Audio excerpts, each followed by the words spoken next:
Paper was like gold in medieval times.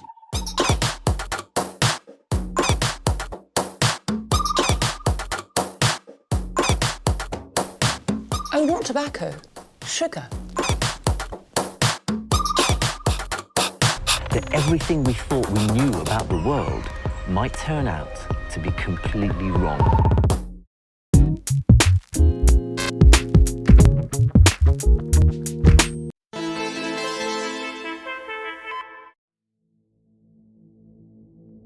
The immeasurable Sahara never had any borders until the end of the 19th century, when colonial superpowers drew straight lines on their maps with rulers and divided Africa amongst themselves like a cherry pie.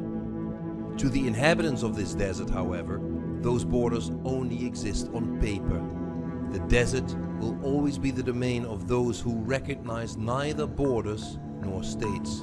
Ever since the colonial era, the Tuareg nomads have dreamt of their own borderless state in the Sahara. They call it Azalat. In 2012, they went for it and made an alliance with jihadists to seize the most wanted city in northern Mali, Timbuktu. For 9 months, their black flag flew over the city and Timbuktu was living under Sharia law. Timbuktu was in the end liberated, but it never regained its original character. And yet, I want to go there.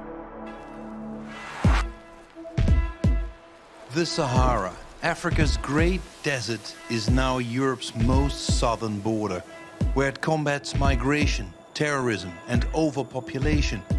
But what do the people of the Sahara think of all this interference?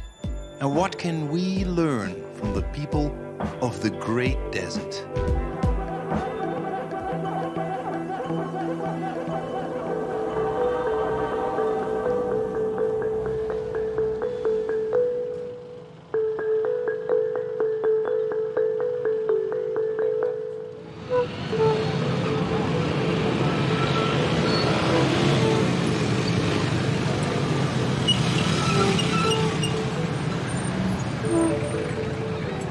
On our way to Timbuktu, we stop off at Bamako, Mali's capital city. Bamako is in the safe southern part of the country. In the local language Bambara, the word means crocodile river. That river is the meandering Niger, linking the city to the Sahara and to Timbuktu. Today, Bamako is the fastest growing city in Africa, receiving refugees from all parts of Mali that have become uninhabitable due to the many attacks and violence. Before I set out, I get some advice from Khaira Arbi. She's a singer who was forced to flee the city of Timbuktu along with many of her fellow residents. Quand tu finis, il faut venir, on a du travail. Il faut tout laisser et puis tu viens. Oui, il faut tout, règle ça et puis tu viens. Vous venez manger? Oui, merci bien. C'est quoi qu'on mange? C'est du tigadege. Tigadege, un plat de bambara. C'est pas, malheureusement, c'est pas la sauce de Tombouctou. Non. Mais vous manquez Tombouctou, non? Beaucoup même. Tombouctou me manque aussi, hein. Mais qu'est-ce que tu veux? C'est quoi que vous manquez? La ville. Ma maison. Je suis en chantier là-bas. On ne vous a pas montré chez moi. Bamako, c'est le pays. C'est chez moi aussi, mais c'est le pays. Réfugié urbain. Vous êtes réfugié dans votre propre... Dans mon propre pays. Ouais. Quand est-ce que vous avez parti de Tombouctou? 2 semaines avant la crise, avant l'arrivée des djihadistes. Hein. C'était dangereux de continuer? Très dangereux. Pour nous, musiciens.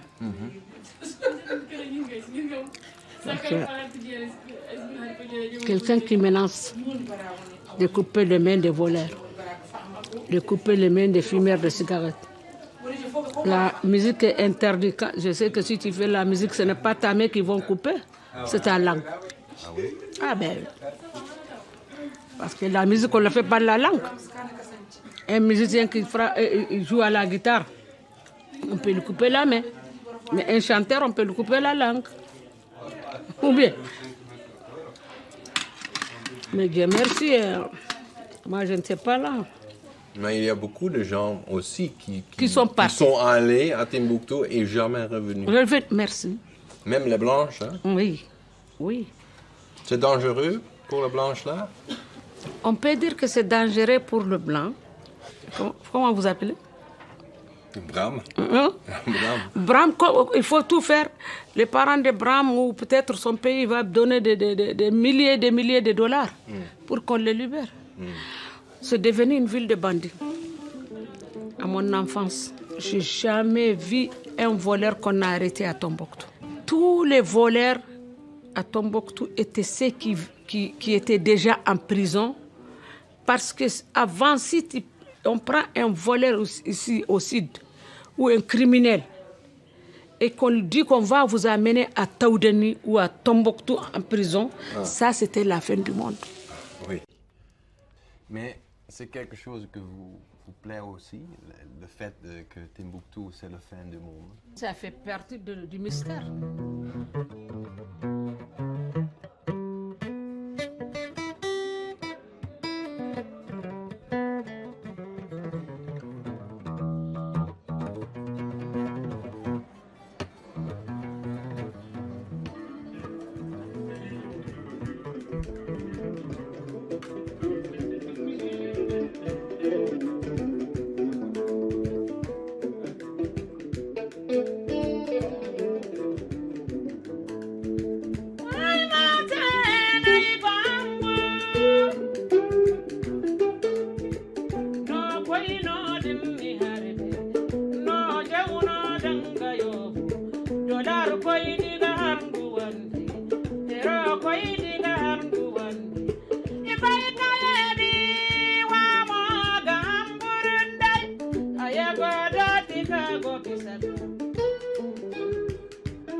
The love song of the Nightingale of Timbuktu still plays in my head as I board the plane.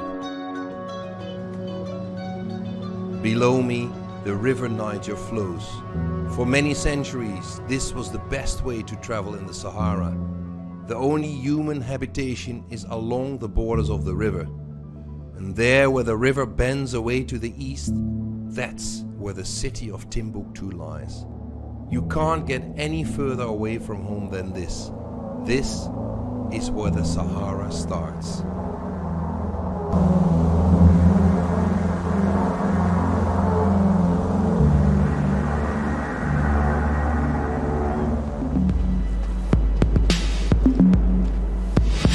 Bonjour. Oui, merci bien. Oui.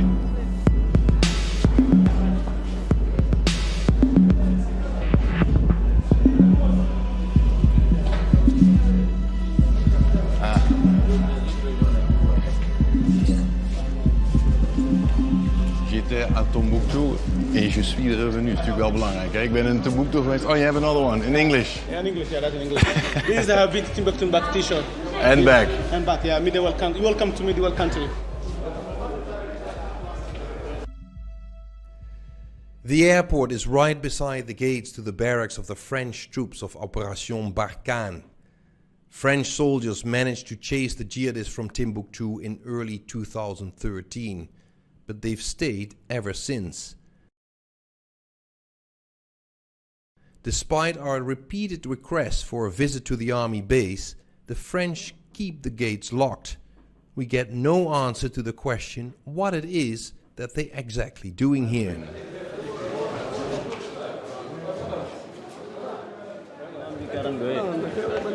C'est ça. T'es trop grand, hein? T'es trop grand? Allez. In my country, if you told me, you have to be like this, my friend. Yes.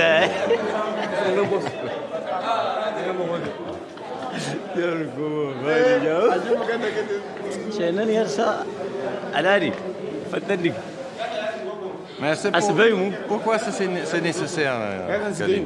quoi Ça. le turban c'est très important parce que vous êtes parmi nous, Ouais. on vous considère comme des Touaregs, les hommes bleus du désert. C'est pour la sécurité? Ouais, bon, d'un côté, Ouais. de ma manière de jouer le système, c'est pour la sécurité de la ville et pour vous aussi. Et pour moi. Voilà. Comme ça, oui. Il faut mettre ça comme ça. C'est cool. Voilà.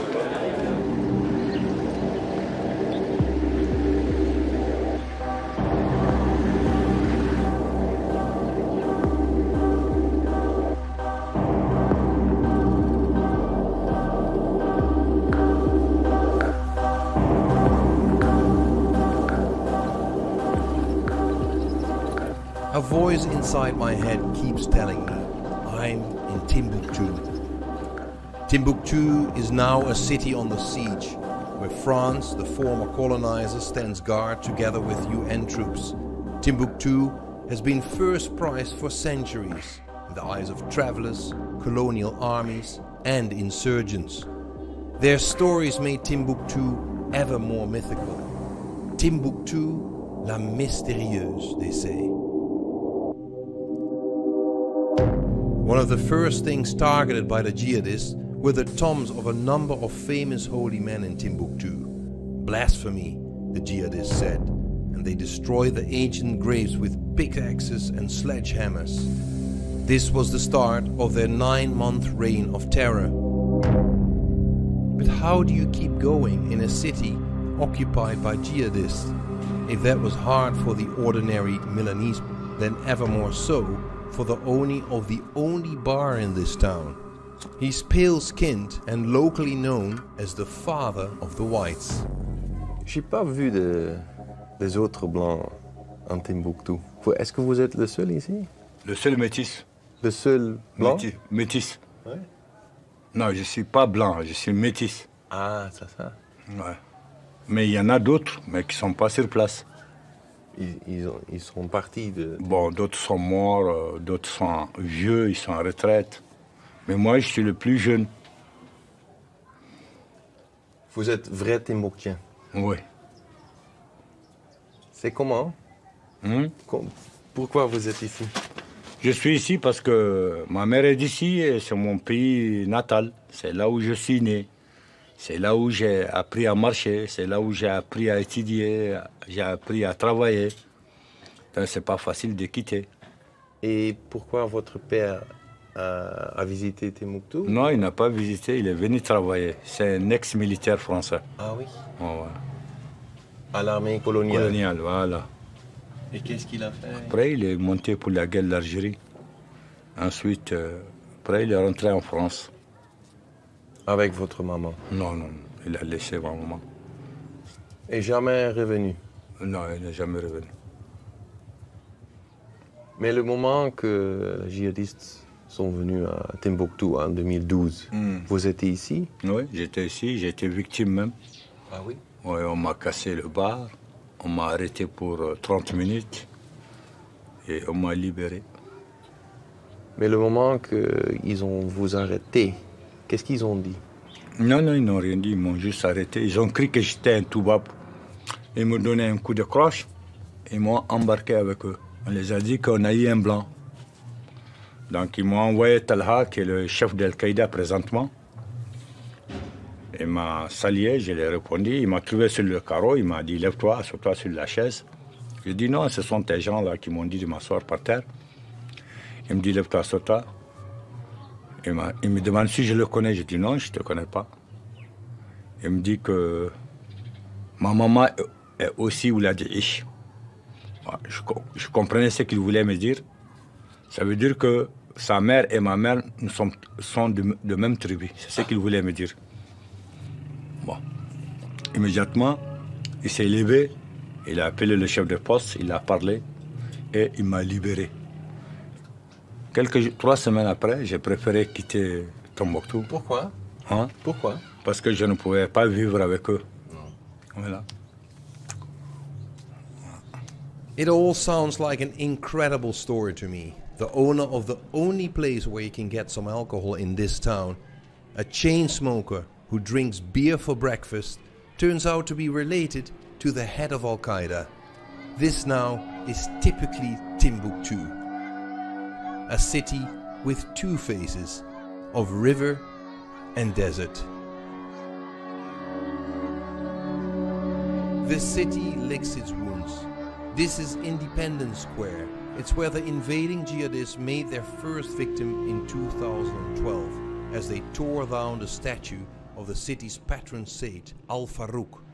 Blasphemy, they called it. But a replacement is now being built in honor of Al-Farouq.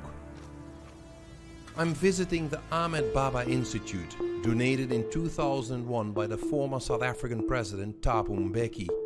He always dreamt of an African renaissance and found proof of the vast knowledge of his continent in the manuscripts here in Timbuktu. But his dream was brutally shattered by the invasion of the jihadists.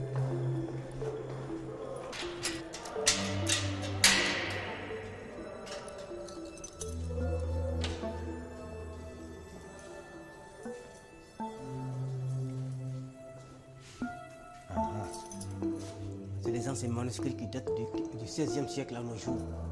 Ah oui? Mais beaucoup ont été brûlés par les occupants. Vous étiez là?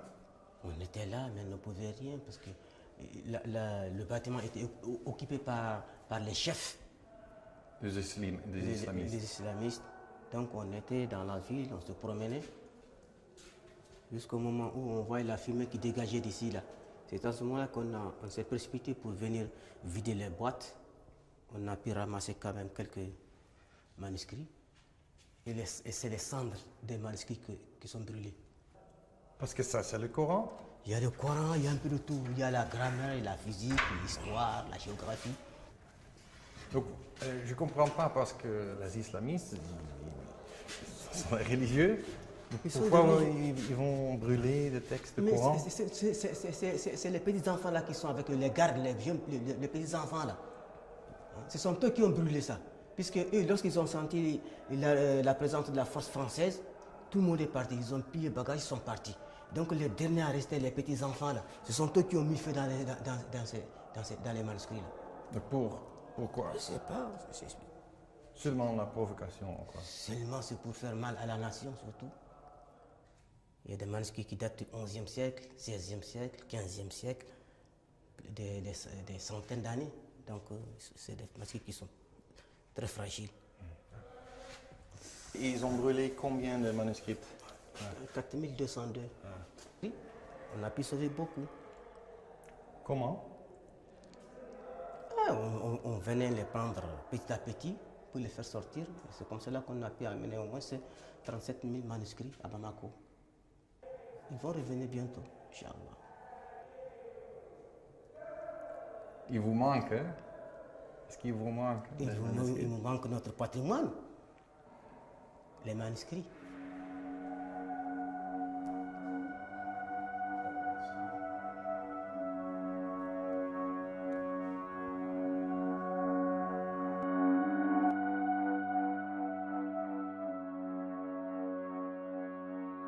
The invasion of the jihadists in northern Mali set a huge exodus in motion, but not everybody left. Those who stayed behind were forced to collaborate with the jihadists, like this journalist, who was only allowed to report on the occupation if he did exactly what the occupiers of his city wanted of him.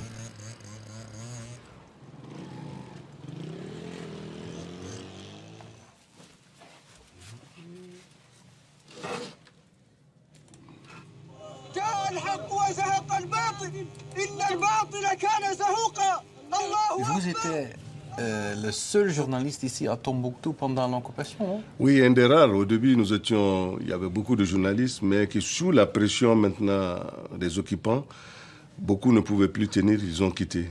Alors moi, j'ai continué jusqu'au jour de la reconquête. Je suis resté. Pourquoi? Bon, d'abord par conviction du métier. Je me suis dit que si je dois travailler, c'est bien ici. C'est d'abord chez moi. Il se passe un événement.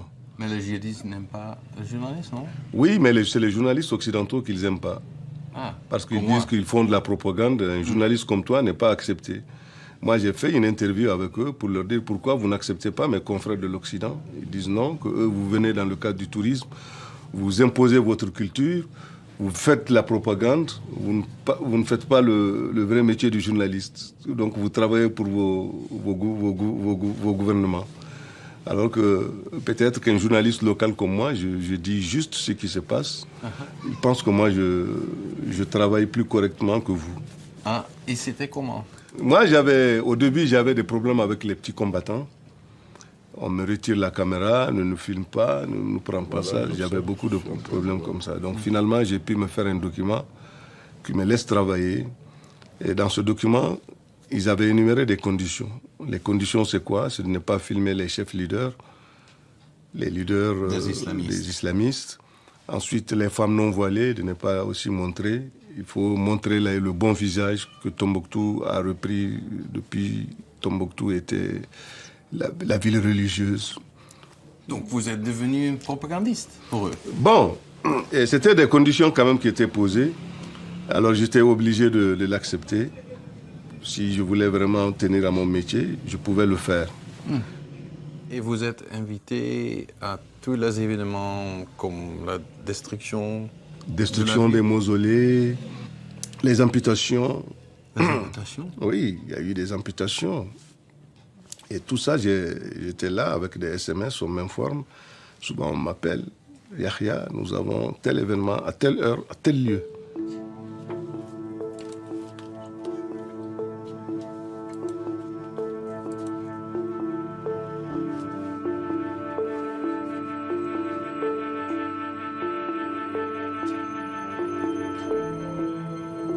La vie a repris à Tombouctou-ville. Mais imaginez, Tombouctou n'était pas seulement la ville de Tombouctou, mais c'était ses environnants. Mais toi et moi, on ne peut pas. Aujourd'hui, j'aurais souhaité, quand je reçois un confrère à Tombouctou, de l'amener sur une dune de sable à 17h. Vous observez le coucher du soleil. Au même moment, vous avez un morceau de viande de mouton ou bien d'une chèvre. On fait un petit méchoui, on prend du thé du Sahara. Ça, c'est ce que je souhaiterais. Mais aujourd'hui, je ne peux pas vous amener hors de ma maison.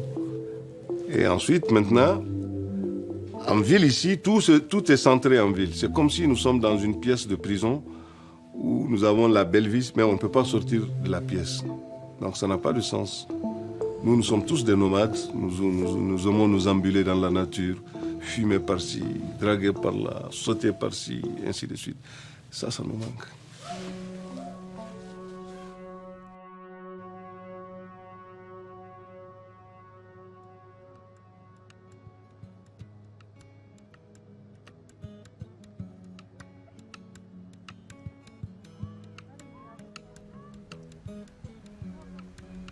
انت عمري وانت حياتي يا ربي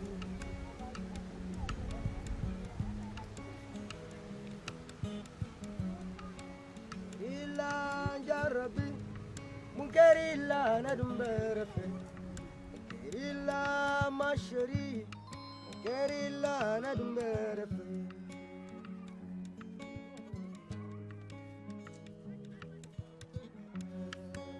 إلا مشري منكر إلا ندم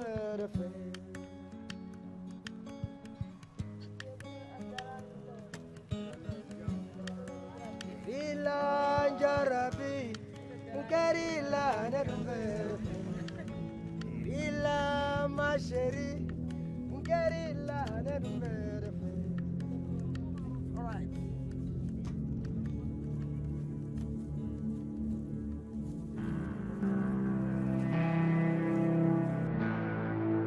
Timbuktu now feels like an open-air prison. When evening falls, the city is locked up. Nobody is safe beyond the city borders. Timbuktu feels like a fortress at the edge of the city, isolated from the rest of the country. Those who stay must live with this fate of the city, but plenty of young people are still prepared to do so.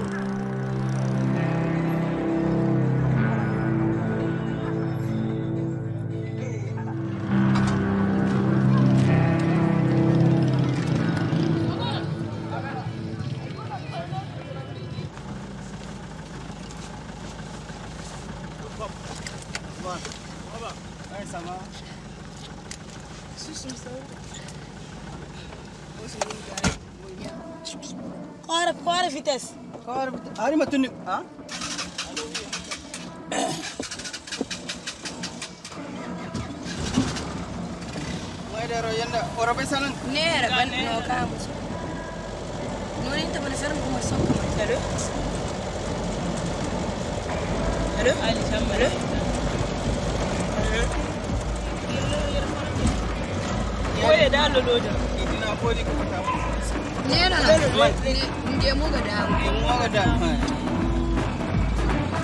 C'est fermé.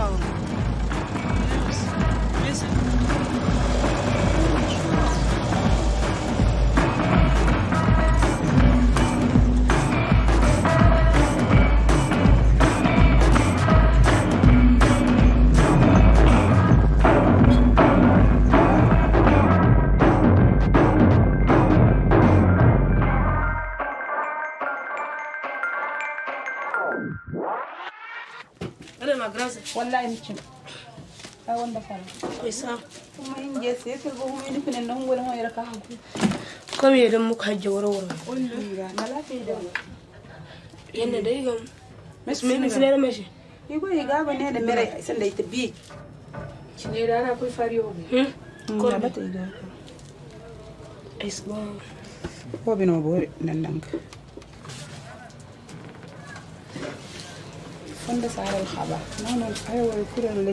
C'est ça que j'ai vu. Les cheveux, non? Tu n'aimes pas l'image naturelle avec tes cheveux? Comme afro? Comme afro? Non. Non? Pourquoi pas? Afro. J'aime pas ça. En 2012. En 2012, on porte des grands boubous habits. On ferme tout notre corps, sauf nos yeux seulement. Comme ça, c'est comme ça. Et sinon, quand tu ne fais pas, qu'est-ce qui se passe? Ils vont te frapper. Ils vont te prendre pour aller en prison. C'est passé avec toi? Oui, moi, ils ont pris pour me fermer, mais ils ont dit qu'ils vont me frapper. Ma mère prend l'autre main et aussi prend l'autre main. Il fait comme ça. Pour te sauver? Oui, mais ils ont dit à ma mère que c'est pas normal. Il faut que je parte en prison. Et puis? Et puis, je parte. À prison? Oui. En tant qu'enfant, elle était enceinte aussi. Tu étais enceinte? Oui. Mais les djihadistes t'ont pris en prison. Et puis, qu'est-ce qui s'est passé? J'ai fait 2 jours là-bas. En prison aussi, c'est sale. On ne mange même pas, on boit seulement de l'eau. Elle aussi, elle était victime. Je bois seulement de l'eau seulement. Même si mon père m'a amené à manger, je ne peux pas manger. J'ai vomi seulement. C'est sale. L'endroit, c'est trop sale. Quand tu étais en prison, les garçons là en prison, les policiers ou les gens qui te frappent, tu le connais? Leur visage s'est fermé. Wallahi, ay guna way kenu faun bomo ko ka dem mesh asitungo. Ikoy na gidama se mani har barju me jongu se wa faham digas. Sans coup de fouet. Sans coup. Mais comment il a dit sans nda buna ben. Et il y avait des gens qui regardent? Oui, il y avait des gens qui regardent. C'est eux-mêmes qui demandent aux jeunes de venir voir, ils vont frapper certaines personnes. Même parfois, même si j'ai vu mon enfant, je pense. Parce que c'est à cause de mon enfant qu'ils ont dit de partir. Parce que ça trouvait que je suis enceinte de 5 mois. Et quel est son nom? Almide, Il a quel âge maintenant? 5 ans. Tu es fier de lui? Oui. Ouais. Et maintenant, tu peux faire ce que tu veux en Timbuktu? Oui. Oui? Tu peux avoir des copains? Oui. Ce que tu veux? Oui. Tu penses qu'ils sont encore là, les djihadistes, ici en Tombouctou? Non, ça quand même, je ne sais pas. Non?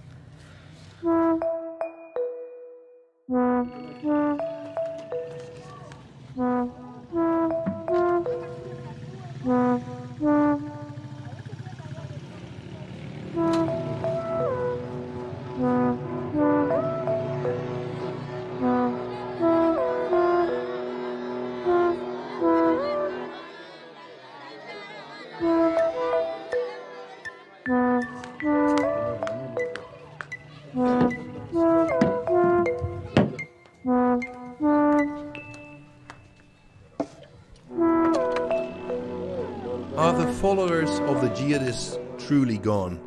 Not everyone in Timbuktu seems sure about that. The occupation would never have succeeded without some inside help, and as a result, neighbors no longer trust each other. Il n'y a pas, mais seulement il y a un an que la population, la jeunesse de la population s'est levée. Ils ont cassé tous les bars à Tombouctou. Quand? Il y a un an, en février l'année passée. Ah oui? Ouais. C'était qui a fait? La population, la jeune population, les jeunes. Pourquoi ils ont fait ça? Bon, ils disent que on n'aime plus l'alcool, on arrête la vente de l'alcool et on arrête à ce que... On ne vend plus, il faut casser tous les bars. Ah, et ils ont vous menacé aussi? Ils m'ont cassé le bar. Ah oui? Ouais.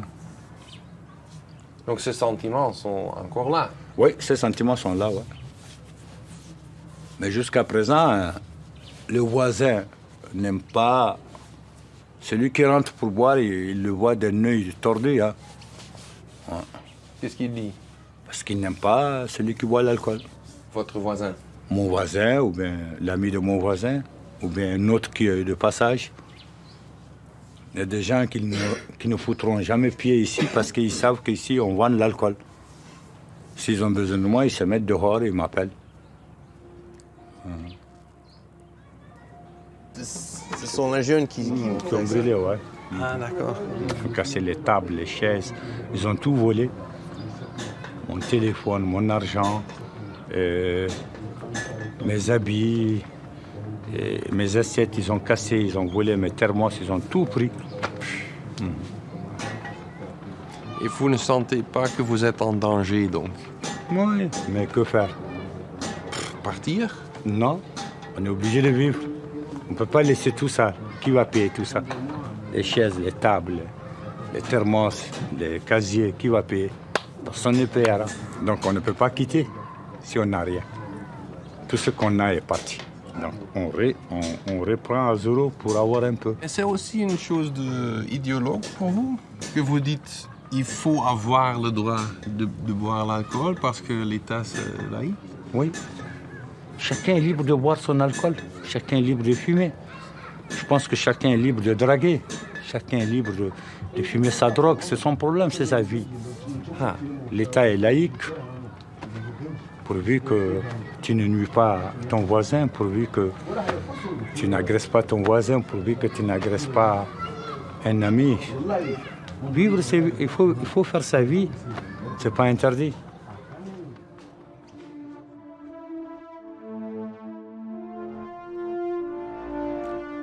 If you are kidnapped here, you will immediately disappear out in the desert.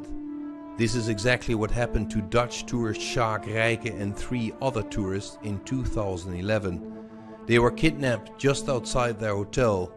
A German tourist who resisted was killed on the spot. The other 3 did not return from the desert until several years later. We visit Kaira Arbi's brother.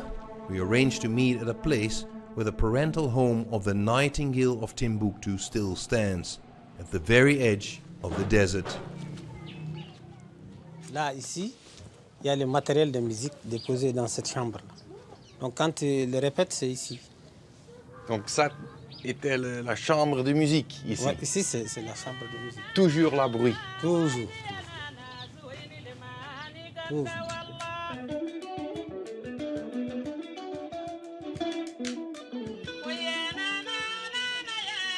C'est le concert, ça c'est louange de Tombouctou. Elle chante de Tombouctou. Ouais. Elle manque de Tombouctou. Elle ne peut pas venir parce qu'elle a peur. Ouais. Elle ne peut pas venir. Le moment où il y a eu la crise, on était obligé de l'envoyer. Parce que c'était trop dangereux. C'est trop dangereux. Et pourquoi vous l'avez fait, le choix de rester? Bon, je ne vois pas là où il faut aller. Ma famille est très grande. J'ai au moins 18 personnes. 18 personnes. 18. Mais vous pensez que Timbuktu a perdu quelque chose? Tombouctou a perdu beaucoup de ses valeurs. Il y avait une paix, c'est-à-dire entre blanc et noir, tu ne peux pas faire la différence. Et maintenant, c'est devenu, on dirait un peu chat et chien. Ah ouais. Parce que maintenant, les Noirs n'aiment pas l'arabe ou bien les Touaregs aussi n'aiment pas les Noirs. Et c'est devenu une guerre, c'est devenu une guerre civile, quoi. C'est-à-dire une guerre ethnique.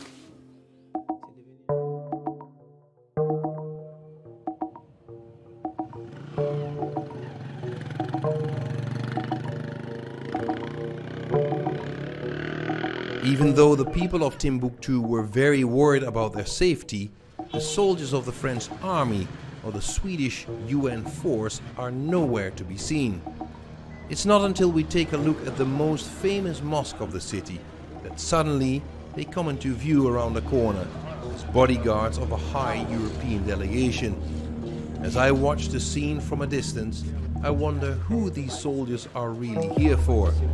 Is it for Timbuktu, for Mali, or just to defend the interests of France and Europe? The souvenir sellers try anything to sell their wares.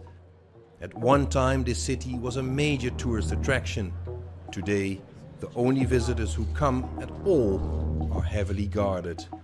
Timbuktu is missing the old times. Et est-ce que vous avez vendu quelque chose? Moi, les t-shirts, non, bon, pas encore. Vous voyez, aujourd'hui, il y avait assez de gens, mais rien n'a marché. Vous voyez? Je suis désolé. C'est comme ça. Moi, j'ai 4 enfants qui font les t-shirts.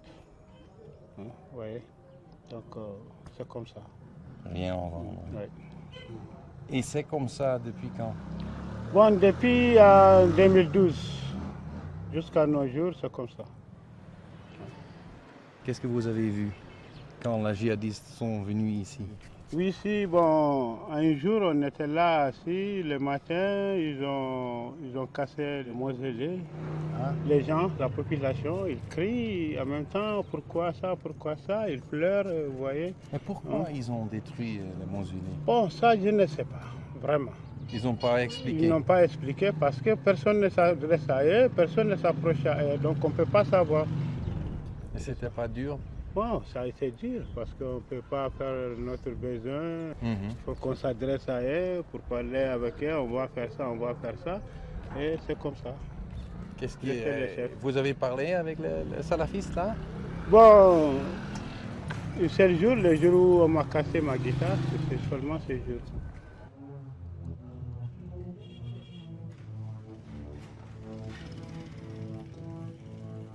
Ça me fait mal de 2012 à nos jours, je n'ai rien travaillé parce que je n'ai pas de guitare, je n'ai pas d'instrument, rien.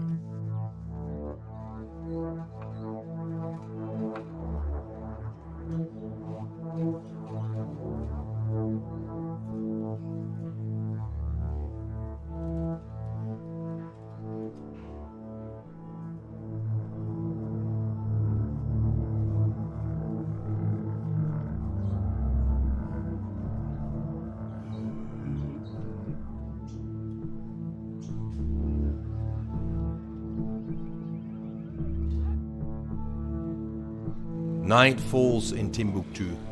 The the smell of occupation still lingers over the city. It was a small effort for the French army to chase away the separatist leaders and their jihadist companions, but they could not eliminate the support for the Tuareg dream of an independent state. Nor could they dispel the people's mistrust. Why are the French still here? Is Timbuktu really liberated, or is it occupied again by the former colonizer?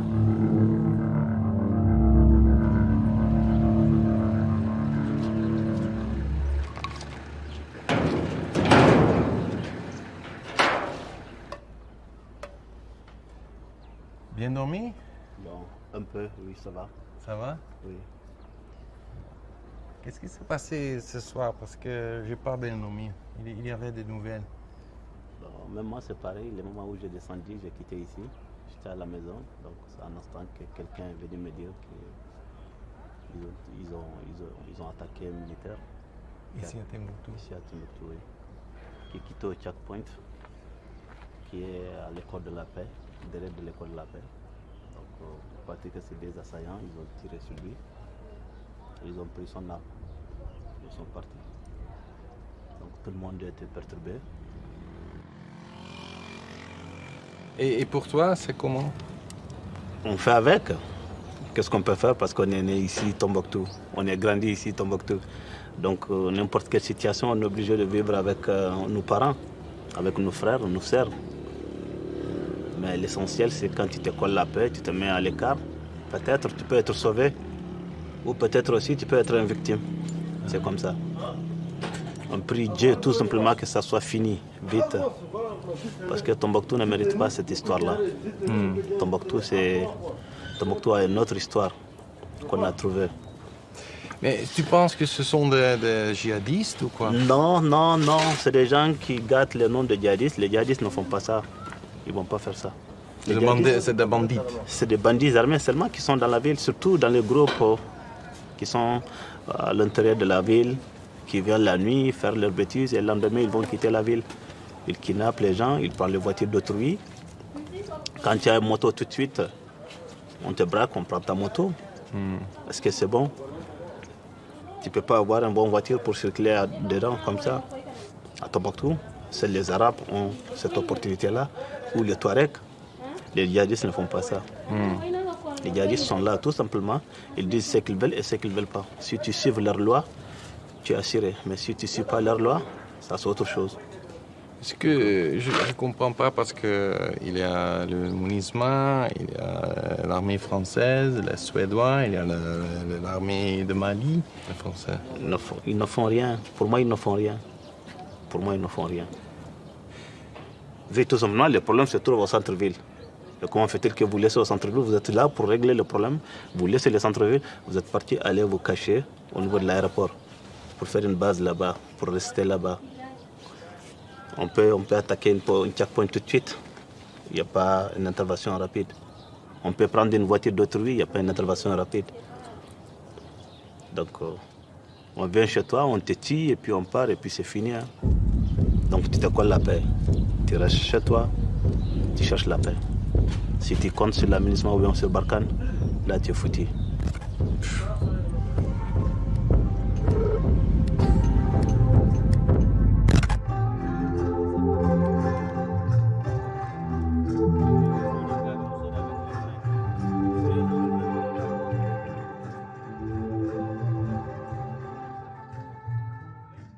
Vous connaissez ce groupe ici?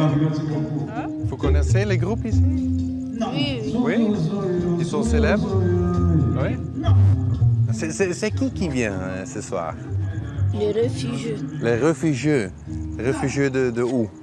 Qui ont quitté Mbra de la Mauritanie pour venir jouer ici ce soir. Ah d'accord. Donc ce sont des gens de Tombouctou qui sont allés Réfugiés à Mbra. à Mauritanie.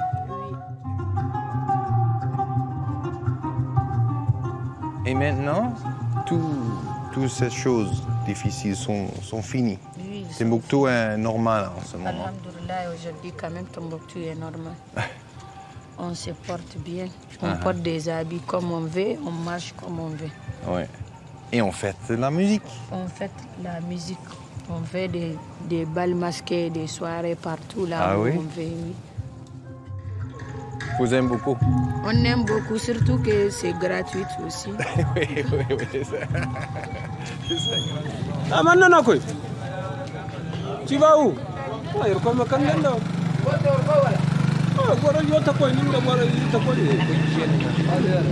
Les gens vont partir. Allô, Abba? Allô?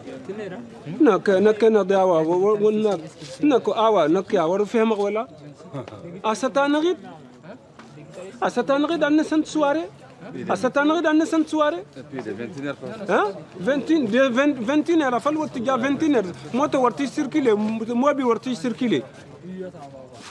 Harat wali yan wari tu bouger dans Timbuktu à partir de 21h.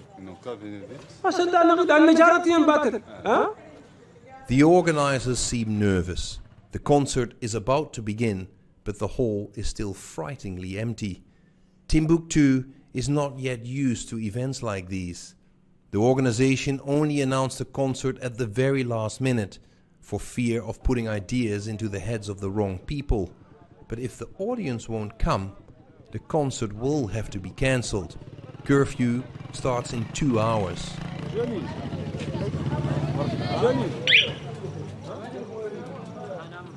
Quel moment vous avez annoncé ce soir? J'ai fait une annonce radiophonique et sur la toile, sur WhatsApp, Messenger et Facebook. On a fait des publications partout pour dire que ce concert aura lieu. Sinon, le concert était prévu même pour vendredi, mais pour certaines raisons, on a décalé jusqu'au ce soir, samedi 30 ans. C'est pour faire revivre la jeunesse de Tombouctou, pour que Tombouctou ne somnole pas et pour que Tombouctou puisse renaître de nouveau, parce qu'on a connu la crise. Lorsqu'on était dans la crise, toutes ces histoires n'étaient pas permises. Maintenant, on souffle l'air de la liberté. Vive la liberté. Et un peuple qui n'est pas libre n'est pas un peuple. Il faut danser. Il faut danser et... D'accord, on verra. On va danser. On va vous faire danser vous-même. Timbuktu relaxes. Even the girls abused by the jihadists have decided to turn up for this concert in honor of the city's rebirth.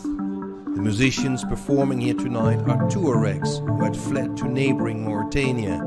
Now they've returned to their hometown. Tonight they sing about their big dream, Azawad, the independent state for the Tuaregs. A liberated city sings songs about the ideals of their former oppressors. On peut aller? Ok, bonsoir à toutes et à tous. Vous l'avez sûrement remarqué, on est en retard. Mais ce retard est un retard indépendant de notre volonté. On s'excuse au nom de tout le projet. Alors, mesdames et messieurs, distingués invités, charmant public, bonsoir. Nous avions été torturés, nous avions été humiliés, nous avions été divisés, nous avions été insultés. Et à toutes ces souffrances, nous avions répondu. Mais comment avions-nous répondu? Là, la question, je m'en vais vous le dire. Nous avions dansé, nous avions chanté, nous avions rigolé, ensemble, étant unis. Alors s'il vous plaît, applaudissez-vous.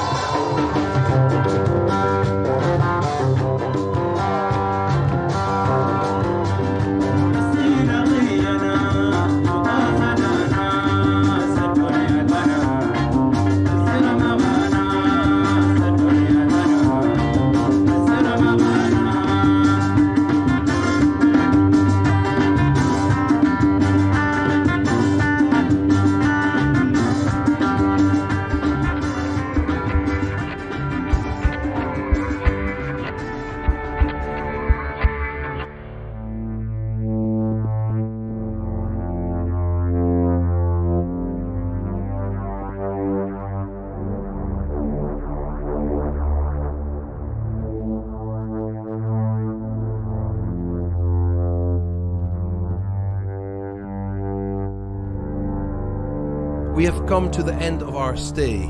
Timbuktu Airport suddenly feels like the beating heart of the world. Soldiers from all continents depart from here, back to the countries they came from. The hustle and bustle feels almost cozy. But the question whether the jihadists are still in town is answered only 4 days after we leave.